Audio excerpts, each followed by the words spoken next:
నమస్తే, welcome to Taksh media. నేను మీ జవీరియా. ప్రస్తుతం మనతో పాటు ఉన్నారు సాయి ప్రసాద్ గారు, ఆ director and fund manager for global green funds. నమస్తే సార్. నమస్తే అమ్మా. సార్, చాలా భయానక అంటే భయాందోళనతో కనిపిస్తున్న ప్రపంచం. So Israel and America attack on Iran. So economy పరిస్థితి సార్, గ్లోబల్ వైడ్గా చూసుకుంటే దీని ప్రభావం ఎలా ఉంటుంది? రానున్న రోజుల్లో అసలు కాస్ట్ ఆఫ్ లివింగ్ అసాధ్యమా? అసాధ్యం అని చెప్పను కానీ వాళ్ళు తెలియ ఆల్రెడీ మొదలైంది అది. ఓకే, మొన్నటి వరకు ఆయిల్ $65 పర్ బ్యారెల్ ఉండేది. ఇవాళ పొద్దున మార్నింగే చూసాను నేను, 69.5 అరౌండ్ $70 వెళ్ళిపోయి 100 వరకు కూడా రీచ్ అవ్వే ఛాన్స్ ఉంది. 100 వరకు కూడా వెళ్తుంది. ఓకే, యాక్చువల్గా already I think Brent today it is expected to touch around $80. Okay, దీని ఒక చిన్న ఇక్కడ ఈక్వేషన్ ఉంటుందమ్మా. సార్, ఫర్ ఎగ్జాంపుల్ మన ఇండియన్ కాంటెక్స్లో తీసుకుంటే $1 ఆయిల్ రేట్ పెరిగితే ఓకే మనకి ఎక్స్చేకర్ నుంచి 13,000 కోట్లు అడిషనల్ కాస్ట్ అవుతుంది. అంటే మనం ఫర్ ఎగ్జాంపుల్ ఒక ఇంతకుముందు ఒక 20,000 కోట్లు మనం ఆయిల్కి స్పెండ్ చేస్తే ఇప్పుడు 33,000 కోట్లు మనం స్పెండ్ చేయాల్సి వస్తుంది. ఓకే, సో దాని ఇంప్లికేషన్ అంత ఉంటుంది. ఇన్ఫ్లేషన్ వైజ్ తీసుకుంటే ఈ $1 ఆయిల్ రేట్ పెరిగితే అది అప్రాక్సిమేట్గా 30 బిప్స్ అంటే అరౌండ్ 0.3% to 0.5% పెరిగే అవకాశం ఉంటుంది. ఓకే, సో ఇది ఎకనామిక్ ఈక్వేషన్ యాక్చువల్గా, ఆయిల్కి ఎకానమీకి ఉన్న ఈక్వేషన్. సో దీనివల్ల ఏమవుతుంది, డెఫినెట్గా ఇన్ఫ్లేషన్ పెరుగుతుంది. యాక్చువల్గా ఎకానమీస్ ఎక్స్పెక్టేషన్ ఏంటంటే ఈవెన్ వరల్డ్ బ్యాంక్ కూడా రీసెంట్ నిన్న ఎప్పుడు చూసాను ఒక report, they're likely to, I mean, global inflation is likely to touch probably increase by 0.5% higher year. ఈ ఆయిల్ కనుక ఇప్పుడున్న $80 దగ్గర తీసుకుంటే, if it touches $100 you can imagine, I mean ఇంకా ఇట్స్ అవుట్ ఆఫ్ కంట్రోల్. రెండోది ఇంకా పెద్ద ప్రాబ్లం ఏంటంటే ఇప్పుడు అసలు ఇరాన్కి క్యాచ్ పాయింట్ ఏంటంటే హార్మోజ్ స్ట్రైట్ అని ఒకటి ఉంటుంది. హార్మోజ్ స్ట్రైట్ అంటే ఏంటంటే అదొక చిన్న క్రీక్, ఒక 30 కిలోమీటర్ల సముద్రంలో అది ఒక దారి అనమాట.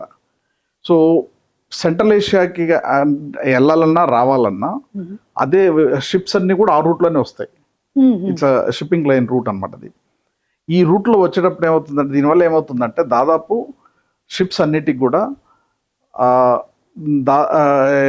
What you call 15 to 18 hours time save అవుతుంది. Number 1. Number 2, 20% of oil production ఆ రీజన్లో ఉండే ఆయిల్ అంతా కూడా బయటికి రావాలి అని అంటే ఈ క్రీక్లోంచే రావాలి. అంటే మీకు అక్కడ కువైట్ నుంచి కానీ, లేదా అక్కడ అబుదాబి ఆయిల్ వెల్స్ నుంచి కానీ, సౌదీ ఆయిల్ వెల్స్, తర్వాత ఇరాన్, ఇరాక్ ఆయిల్ ఎక్కడి నుంచి రావాలన్నా కూడా ఈ క్రీక్లోంచే బయటికి రావాలి. తర్వాత 25% of global gas, natural gas comes from that creek. దీన్ని ఏం చేశారు, ఇరానియన్స్ ఆక్యుపై చేశారు, వాళ్ళు చోక్ చేశారు దాన్ని. ఇప్పుడు దానివల్ల ఏమవుతుందంటే ఎవరు రావాలన్నా కూడా షిప్పింగ్ లైన్స్ ఇంకా ఆ రూట్ యూస్ చేయడానికి లేదు, వాళ్ళు ఇంకా రెడ్ సీ రూట్ యూస్ చేయాలి. దానివల్ల ట్రాన్స్పోర్టేషన్ కాస్ట్ ఫర్ ఎగ్జాంపుల్ ఒక కంటైనర్కి $2,000 నుంచి $4,000 పెరుగుతుంది. సో కార్గో కాస్ట్ చాలా విపరీతంగా పెరుగుతుంది. తర్వాత cargo what you call roots పెరుగుతాయి. సో అదొక పెద్ద ఇంప్లికేషన్. ఇంకొక ఇంప్లికేషన్ ఏంటంటే జనరల్గా ఇప్పుడు మనకి ట్రెడిషనల్గా జరుగుతుంది ఏంటంటే మనం సేఫ్ ఇన్వెస్ట్మెంట్స్ కోసం చూస్తాం. రీసెంట్ టైమ్స్లో మీరు చూసుంటారు, గోల్డ్ మీద, ప్రెషియస్ మెటల్ మీద హెవీగా హెడ్జింగ్ చేశారు, అందరూ చాలా ఇన్వెస్ట్మెంట్స్ పెట్టారు. ఇప్పుడు ఏం చేస్తారు, ఆయిల్ ప్రైస్ పెరుగుతుంది కాబట్టి ఆ ఇన్వెస్టర్స్ అందరూ మైగ్రేట్ అయ్యి దీని మీద ఇన్వెస్ట్మెంట్ పెడతారు, ఆయిల్ హెడ్జింగ్ చేస్తుంటారు. ఎందుకంటే వాళ్ళకి షార్ట్ క్లోజింగ్స్ కావాలి. సో ఇప్పుడు ఐ మీన్ $65 $80 అవుతుంది, $80 $100 అవుతుంది డెఫినెట్గా. సో ఆ ఇన్వెస్ట్మెంట్స్ అన్ని కూడా ఇటు వచ్చేస్తాయి. సో ఆ హెడ్జింగ్ యాక్టివిటీ పెరుగుతుంది.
సార్ మరి థర్డ్ వరల్డ్ వార్ కి దారి తీస్తుందా? ఇది అంటే ఇప్పుడు ఒకటి గుర్తుపెట్టుకోవాలమ్మా, మనకి ప్రపంచంలో అంటే గ్లోబల్ డిప్లొమసీలో ఒక థియరీ ఏంటంటే ఇక్కడ నుంచి మనకి ప్రాక్సీ వార్సే ఉంటాయి, వార్స్ ఉండవు. ఓకే, అంటే అమెరికా రష్యా ఎదురుపడి ఒకరికొకరు కొట్టుకోవడం, లేదా ఏమో చైనా అమెరికా ఎదురుపడి కొట్టుకోవడం, అలాంటివి ఉండవు.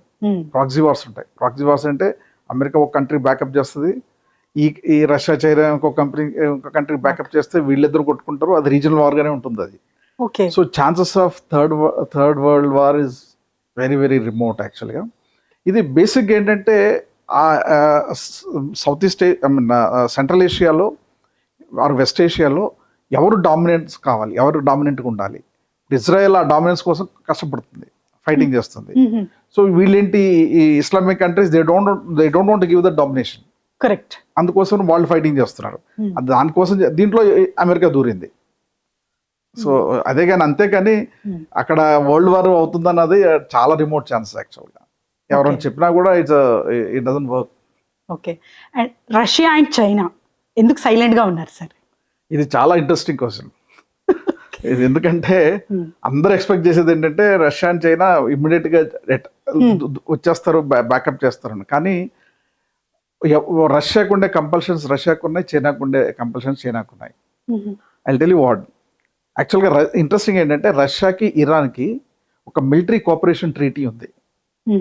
ఓకే, ఆ ట్రీటీ ప్రకారం మీరు ఇప్పుడు చూస్తే నోటీస్ చేస్తే ఈ మధ్య యుక్రెయిన్ మీద చాలా డ్రోన్స్ అటాక్స్ అవుతున్నాయి. రీసెంట్ కూడా లాస్ట్ వీక్ కూడా ఒక పెద్ద అటాక్ జరిగింది. అదేంటి, ఆ డ్రోన్స్ అని ఎక్కడ తయారవుతున్నాయి? MI-32 అని ఇరాన్లో తయారవుతున్నాయి.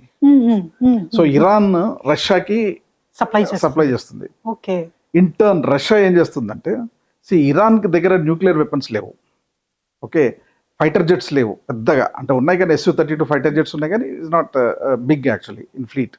నేవీ పెద్ద స్ట్రాంగ్ లేదు. కానీ ఇరాన్ దగ్గర ఉన్న స్ట్రెంగ్త్ ఏంటి, వాళ్ళ దగ్గర థౌజండ్స్ ఆఫ్ బ్యాలిస్టిక్ మిసైల్స్ ఉన్నాయి ఇన్వెంటరీ. అందుకనే ఇప్పుడు మీరు చూస్తే ట్రంప్ ఇంకా 1 month పడుతుంది యుద్ధం అంటున్నారు. కారణం ఏంటంటే ఇప్పుడు వాళ్ళ దగ్గర ఉన్న ఇన్వెంటరీ ఎక్కడుందో వీళ్ళు పట్టుకోలేకపోయారు ఇంతవరకు. అదొకటి, ఇరాన్ దగ్గర ఉన్న ballistic missiles long range ballistic missiles, అంటే మిడ్ రేంజ్ బ్యాలిస్టిక్ మిసైల్స్ అంటారు. అంటే అప్ టు 3000 kilometers వెళ్ళి టార్గెట్ కొట్టే పవర్ఫుల్ మిసైల్స్ ఉన్నాయి వాళ్ళ దగ్గర. సో ఈ మిసైల్స్ ఎక్కడి నుంచి వచ్చాయి? రష్యా నుంచి వచ్చాయి. ఓకే, సో వాళ్ళిద్దరి మధ్య ట్రీటీ ఉంది. కానీ రష్యా ప్రాబ్లం ఏంటంటే ఆల్రెడీ రష్యా ఈ struggling with Ukraine. Indirectly supporting. వాళ్ళు ఇక్కడ ఇప్పుడు వచ్చి చేసేంత రిసోర్సెస్ వాళ్ళ దగ్గర లేవు, అంత టాక్టిక్స్ కూడా లేదు ఇప్పుడు వాళ్ళకి, ఎందుకంటే వాళ్ళు దాంట్లో బిజీగా ఉన్నారు. సో అందుకని రష్యా రాలేదు. కమింగ్ టు చైనా, చైనా ఇక్కడ ఏంటంటే చైనాకి 2 రీజన్స్ ఉన్నాయి. ఒకటి, వాళ్ళు వాళ్ళ మిలిటరీ టెక్నాలజీని ఎక్స్పోజ్ చేయరు ఎక్కడ. ఓకే, కారణం ఏంటంటే అవన్నీ వాళ్ళు గుప్పిట్లో పెట్టుకుని కూర్చుంటారు. సో రీజన్ ఏంటంటే ఎప్పుడైతే వీళ్ళు ఎక్స్పోజ్ చేస్తారో తెలిసిపోతుంది అవతల వాళ్ళకి వీళ్ళ దగ్గర కేపబిలిటీ ఏంటి అని. ఫర్ ఎగ్జాంపుల్ మొన్న మనం ఆపరేషన్ సింధూర్ జరిగినప్పుడు ఇండియాకు ఉన్న కేపబిలిటీ ఏంటో వాళ్ళకి తెలిసింది. ఇప్పుడు నెక్స్ట్ ఏం చేస్తారు, వాళ్ళు దీనికంటే ఎక్కువ హైయర్ లెవెల్ ఆఫ్ టెక్నాలజీని డిప్లాయ్ చేస్తారు. సో అందుకని చైనా వాంట్స్ టు హోల్డ్. ఇప్పుడు ఈ రీసెంట్ ఇయర్స్లో చైనా ఎక్కడ యుద్ధం చేయలేదు. Okay, so they want hold it to they chest. సో ఇంటెలిజెంట్ రోల్ ప్లే చేస్తుంది అనుకోవచ్చా? ఒక రకంగా ఇంటెలిజెన్స్ అది. I tell you second reason ఇంకోటి ఏంటంటే చైనా ఈ సపోర్టింగ్ ఇరాన్. ఎలా? Soft support. ఫర్ ఎగ్జాంపుల్ మొన్న వీళ్ళు మిసైల్స్ వీళ్ళు టార్గెట్స్ పెట్టినవన్నీ ఆ చైనీస్ సాఫ్ట్ సపోర్ట్తోనే వచ్చింది. అంటే వాళ్ళు శాటిలైట్ సజెషన్స్ చేసి ఎక్కడ కరెక్ట్ ఉంటుంది, ఎక్కడ కరెక్ట్ ఉంది, ప్లాటింగ్ అంతా చేసింది వాళ్ళే, చైనీసే. So they use that soft support. ఇంకొక చైనాకున్న కంపల్షన్ ఏంటంటే ఇరాన్లో ప్రొడ్యూస్ అయ్యే 80% ఆయిల్, ఓకే, శాంక్షన్డ్ ఆయిల్. అది శాంక్షన్ ఆయిల్ అంటే యుఎస్ శాంక్షన్స్ పెట్టింది కదా, దాన్ని సర్కంవెంట్ చేసి ఆ ఆయిల్ చైనా తీసుకుంటుంది. ఓకే, అది కూడా ఏంటి, డాలర్స్లో కొనట్లేదు, యువాన్స్లో కొంటుంది.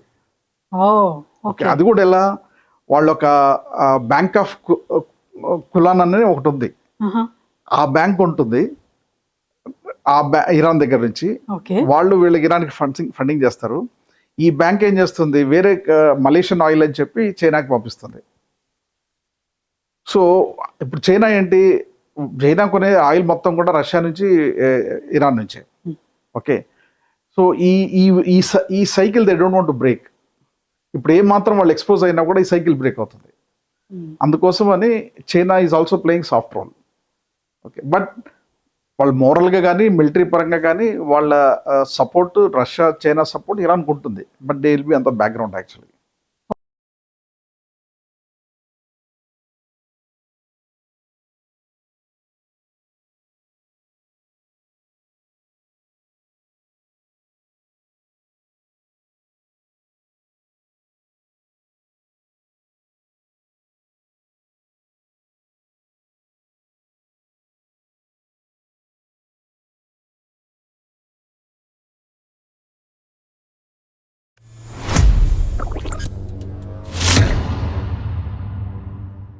నమస్తే, వెల్కమ్ టు తక్ష్ మీడియా. నేను మీ జవేరియా. ప్రస్తుతం మనతో పాటు ఉన్నారు సాయి ప్రసాద్ గారు, ఆ director and fund manager for global green funds.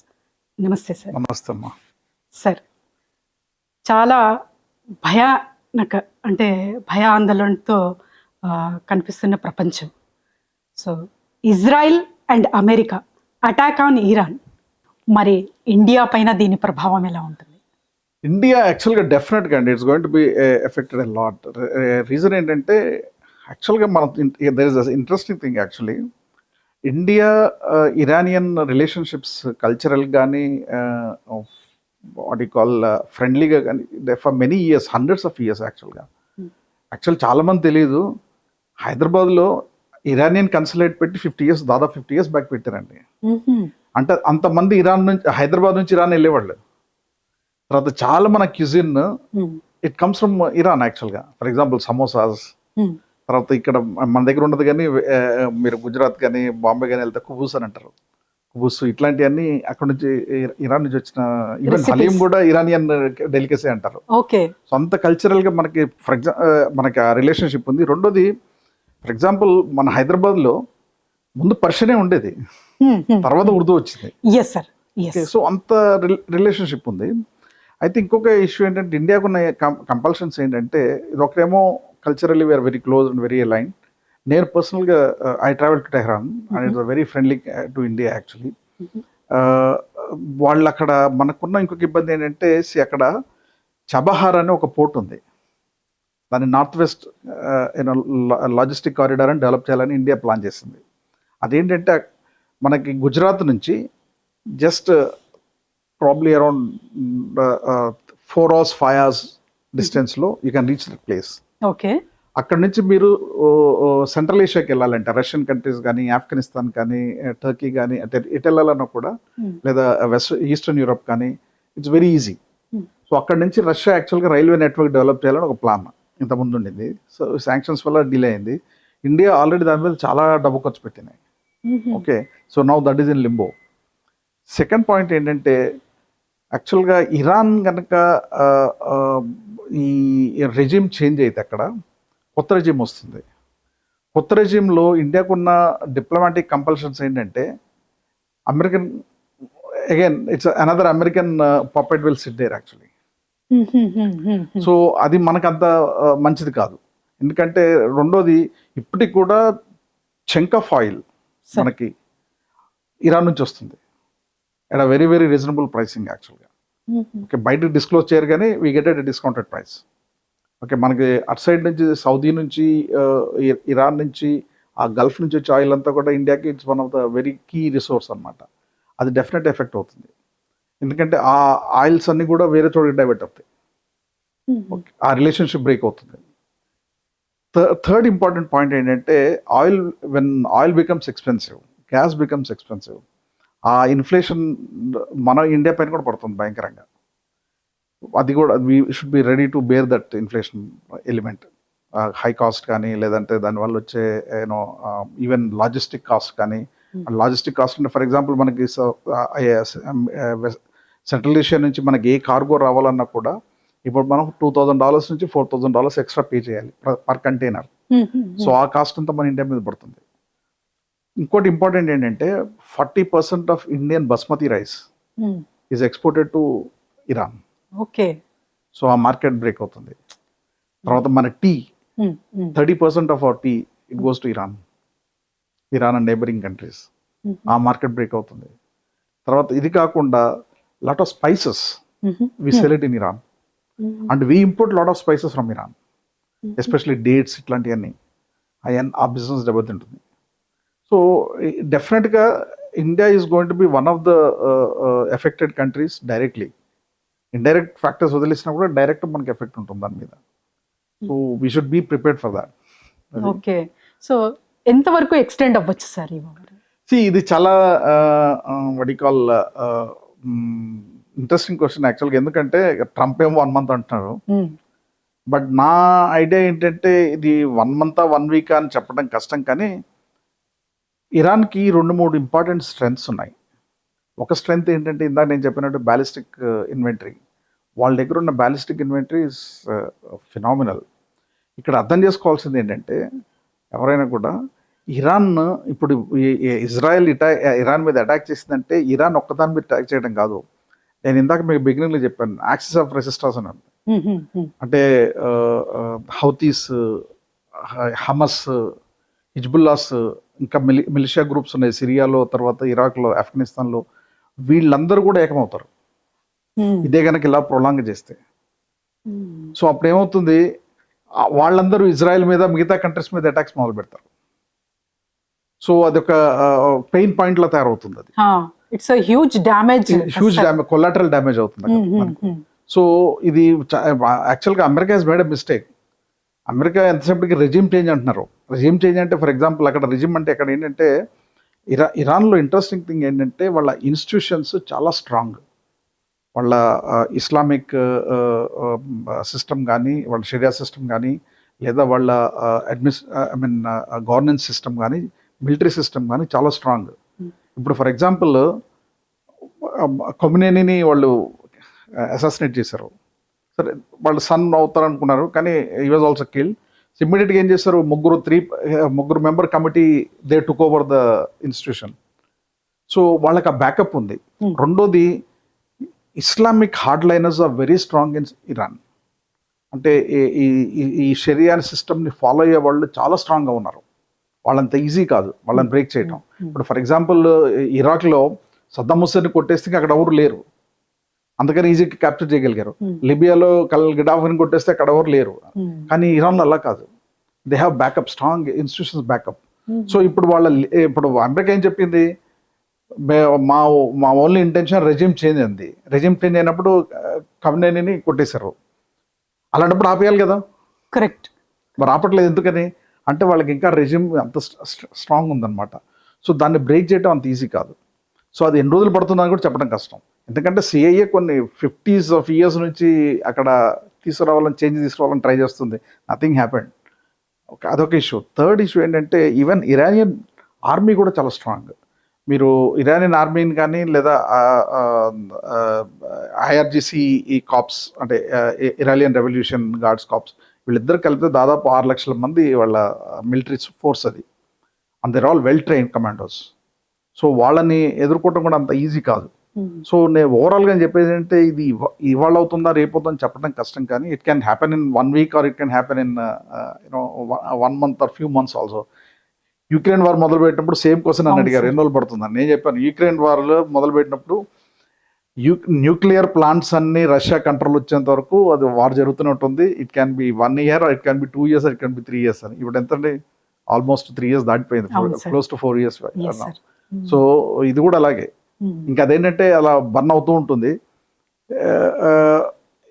చివరికి అంటే ఏమవుతుందనేది చెప్పడం కష్టం. ఈవెన్చువలీ అంటే మీరు అమెరికాతో కానీ ఇజ్రాయెల్తో కానీ కంపేర్ చేసుకుంటే ఇరాన్ అంత స్ట్రాంగ్ కాదు మిలిటరీ పాయింట్ ఆఫ్ వ్యూలో. ఓకే, కానీ they sustain all these actually. ఈ లోపల ఏ నార్త్ కొరియానో లేకపోతే ఏ రష్యానో డైరెక్ట్గా ఎంటర్ అయ్యారు అనుకోండి వార్లోకి, ఇంకా ప్రొలాంగ్ అవుతుంది. Okay, so thank you so much sir. We respect your knowledge. Thank you. చాలా సింప్లిఫై చేసి ఎక్కడ హైప్ లేకుండా చాలా బ్యూటిఫుల్గా మీరు ఒక జెన్యూన్ ఇన్ఫర్మేషన్ అయితే అందించారు. Thank you so much. Thank you అమ్మా.